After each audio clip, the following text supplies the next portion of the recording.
Now, of course, we know, don't we, that the welfare or benefits bill is ballooning to all new embarrassing levels for Labour and, of course, us as a country. And let's face it, with Rachel Reeves' dreaded budget nightmare before Christmas, I'm sure perhaps, and admittedly I could be wrong, but I'm sure that will mean a lot more people will get signed on to the dole or job seekers allowance to claim benefits. And you'd think, wouldn't you, that they'd put certain conditions in place which means that people can't just sit on their arse and do nothing. And admittedly, at the moment, apparently job seekers do have to look, 35 hours a week for a job? But unfortunately, it seems that might soon be changing and not in the way it should be, because let's face it, there could be a lot more arse sitting going on. But just what am I going on about then? Well, apparently the government in their infinite wisdom has actually decided to use the Labour brain cell and give benefit claimants a bit more breathing room, shall we say, when it comes to job hunting. You see, instead of the old 35 hours a week job hunting or searching or whatever that they have to do, they're rolling out a new Pathfinder service, which of course has more relaxed rules. The idea of this apparently is to strike a balance between keeping things in check and giving people more say in their job search journey. I personally think that the government shouldn't really make it too easy for people to stay on the dole, and therefore should expect people to actually apply for all the jobs that they are able to do and take any that they're offered. Because let's face it, if you don't like your job, you can then change it later on down the line, can't you?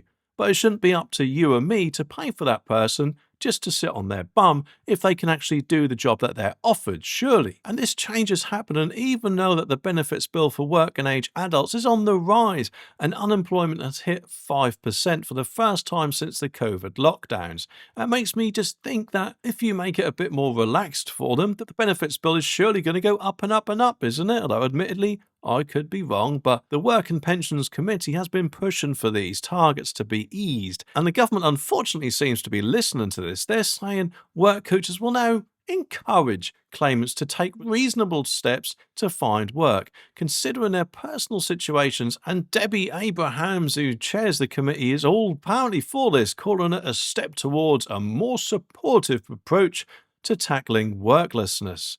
But not everyone is thrilled about this, obviously. Helen Watley rather, from the Conservatives, is worried, saying that the government is letting people opt out of work, because that is how it seems, doesn't it? And that taxpayers will, of course, have to foot the bill for this. And with over 8 million people claiming universal credit and half of them are not required to look for work, it's a hot topic, isn't it?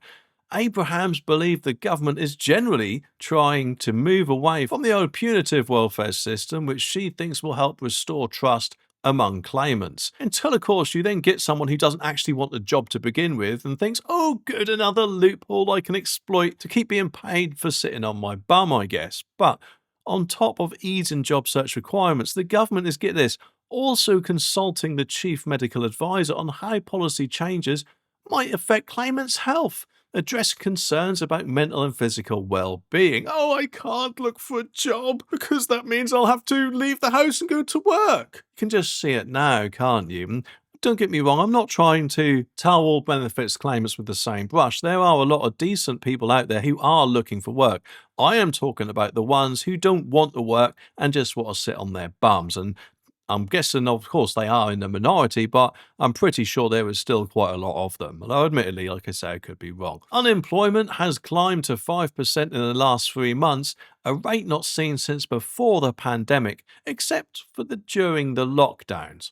Welfare spending is expected to rise from nearly £160 billion this year to a whopping £180 billion by 2029 to 2030, and with health and disability benefits for working age adults set to increase from £61 billion to £72 billion annually due to a surge in mental health claims, which of course seems to be their magic get out of a job looking card, doesn't it, eh? But Chancellor Rachel Reeves tried to curb this growth by proposing apparently £5 billion in savings from incapacity and disability spending. But that plan was mostly scrapped after some backbench MPs pushed back. Labour apparently has also admitted that they're no longer trying to cut disability benefits spending, as their Tim's review won't be looking for savings. But what do you reckon about this? Let me know down in the comments.